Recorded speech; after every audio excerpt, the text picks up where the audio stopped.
Càng không chịu học sớm, càng không chịu nạp kiến thức sớm, càng không chịu để cho bản thân mình được biết những cái điều đó sớm, thì em đang gài một cái bẫy để cho em khổ hơn mỗi ngày.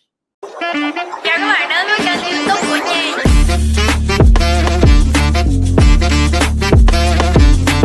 Kéo ghế sát vô. Chị cho em hỏi, giữa ngành mà mình thích và ngành mình làm nhiều tiền thì làm sao để được sự lựa chọn sáng suốt đây chị? Em cảm ơn chị. Chị nói thiệt luôn nha, mấy đứa mà trẻ mà nó hỏi chị câu này á, chị biết tụi nó cũng đã nghĩ đến chuyện là tụi nó sẽ chọn cái ngành mà ra tiền trước rồi. Ok, đa phần đây là cái bẫy mà rất là nhiều người á bị dính vô. Tức là sao? Họ đi làm trước xong họ có tiền, xong họ thấy vô nghĩa lắm. Tại có tiền xong họ làm gì? Đi nhậu nhẹt, đi bar, đi sàn, đi bao gái, đi làm tùm lum tà la thứ hết.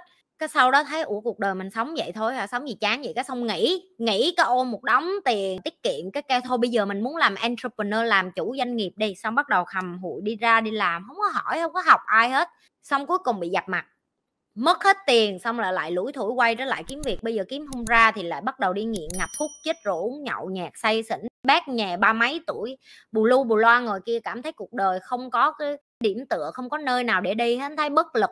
Nếu như em mới học xong đại học mà như em nói em tốt nghiệp hay là em thi đại học thì chị không cần biết. Cái khó nhất của một con người đó là ngồi xuống và hỏi mình muốn cái gì em. Chị nhìn thấy mỗi ngày khi đi ra đường rất là nhiều người ta cứ sống vật vợ như vậy á. Họ không có hạnh phúc, nhưng mà họ phải đeo mặt nạ, họ phải xạo với xã hội là họ hạnh phúc. Nhưng mà thật ra người ta toát lên cái mùi của người họ, em đi ngang qua em cũng biết người ta chẳng hạnh phúc mẹ gì hết. Em người bình thường em cũng có thể cảm được, đúng không? Cái mà chị Nhi đang muốn nói đó là bây giờ em đang rảnh, coi hết video của chị đi, em đang tốt nghiệp xong coi hết video của chị, và được nữa thì ngồi xuống tự làm bài tập cho cá nhân mình và hỏi coi là em muốn một cuộc đời như thế nào. Em muốn một cuộc đời như thế nào tức là em phải vẽ nó ra chi tiết càng tốt. Ví dụ em muốn có một con vợ hay là em muốn có 3 con vợ, em muốn có một con vợ và bao nhiêu đứa con cũng phải ghi ra, em muốn 1 đứa 2 đứa hay 3 đứa, chi phí để nuôi 1 đứa con là bao nhiêu, chi phí nuôi 2 đứa con là bao nhiêu, chi phí cho nó vô đại học là bao nhiêu, em có sẵn sàng để nuôi những cái đứa trẻ đó hay không, nên người hay không. Sau đó hỏi bản thân mình là mấy tuổi thì em xác định là em sẽ kết hôn, và em kết hôn bởi vì em muốn kết hôn và em muốn có gia đình, chứ không phải em kết hôn bởi vì ba má em biểu em kết hôn, ví dụ như vậy. Mấy tuổi thì em muốn kiếm được mức lương này, em kiếm được mức lương này với mục đích gì? Mục đích là cho nuôi gia đình, người thân, họ hàng, bà con, hay là em kiếm tiền đó là bởi vì em thích kiếm tiền? Ok, rồi em kiếm bao nhiêu thì em đủ sống, kiếm bao nhiêu thì đủ có con, kiếm bao nhiêu thì đủ tiền nuôi cho con. Chị biết nói tới đây là nhiều bạn sẽ không có muốn làm bài tập. Tại vì chị ơi nó tới đâu hay tới đó.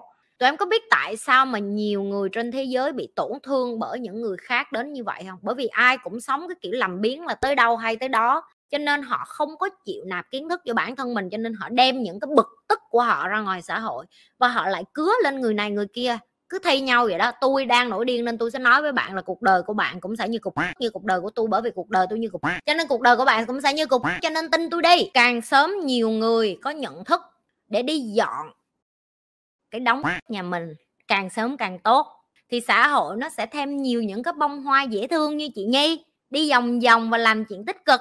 Tụi bay có ước là xung quanh tụi bay 50 đứa bạn, tụi bay đứa nào cũng như chị Nhi không? Nếu như em ước muốn có được cái đống bạn như chị Nhi đi xung quanh em á, thì em phải là người đầu tiên nhận thức được là ok, mình phải thay đổi trước, mình phải ngồi xuống và mình làm bài tập trong cuộc đời của mình để cho mình cũng trở thành một người như vậy. Em muốn có những người bạn như chị Nhi thì em phải là người đầu tiên giống như chị Nhi trước, em sẽ kết bạn với những người giống như em. Lựa chọn không biết một cái gì đó không phải là may mắn, không phải là hạnh phúc. Lựa chọn không biết một cái gì đó chính là gài bản thân mình vào khổ sở. Lặp lại nè, lựa chọn không học, không biết một cái gì đó và không nâng cấp bản thân, đó không phải là may mắn và hạnh phúc. Tại vì nhiều người nói với em là biết ít lại thì hạnh phúc hơn, sống đơn giản hơn, biết chi nhiều cho khổ vậy. Không phải.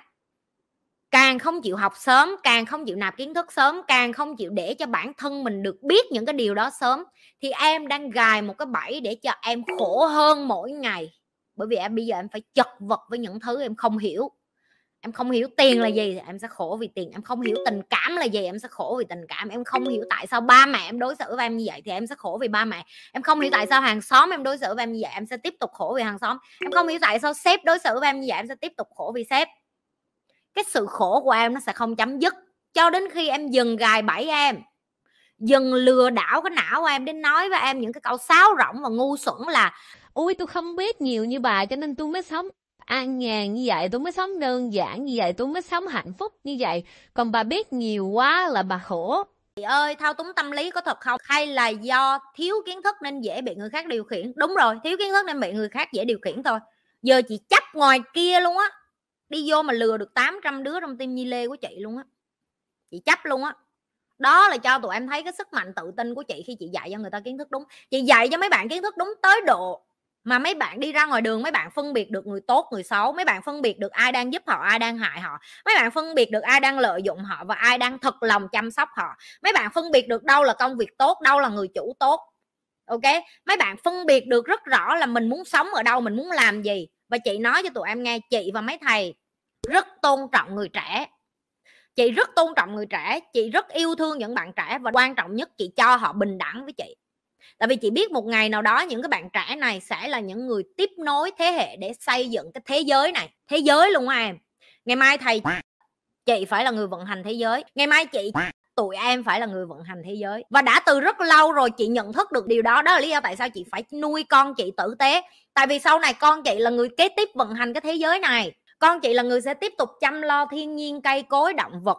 Con chị sẽ là người tiếp tục để mà chăm lo và yêu thương một cái đứa trẻ khác. Con chị là người tiếp tục làm những cái sứ mệnh mà chị biết là có thể nó chọn sẽ làm, có thể nó chọn không làm.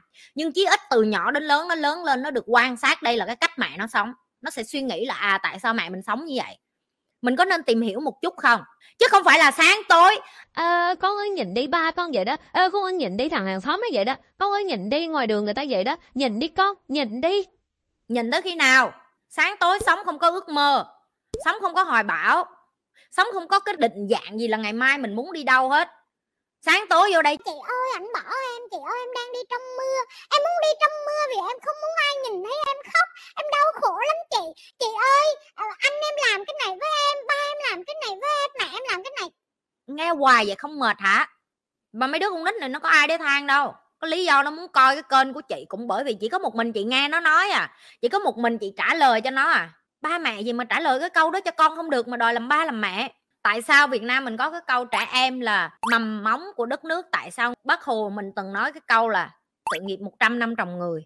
Okay? Rồi tại sao những cái người đi trước luôn nói là phải ươm mầm trí tuệ cho trẻ em? Bởi vì họ hiểu rất rõ người trẻ là cái người quyết định được cái thế giới này nó đi lên một con đường nào khác. Việt Nam mình đang là một đất nước rất là phát triển. Và chị rất mừng, chị nói thiệt luôn á, chị rất mừng là những cái bạn trẻ bây giờ họ có cái dũng cảm để mà họ chịu học những cái này. Và cái thời của chị khác với cái thời của Eva. Cái thời của Eva bây giờ là tụi bay biết làm sao không? Nó tới cái Google nó nói ok Google mở nhạc cho tao nghe. Hồi xưa của tao móc đâu ra ok Google? Không có. Nhưng mà có phải vì vậy chị ganh tị với con chị không? Không. Cũng bởi vì như vậy cho nên chị vẫn phải tiếp tục học để chị biết con chị nó đang sống ở cái thời điểm nào để chị dạy cho nó.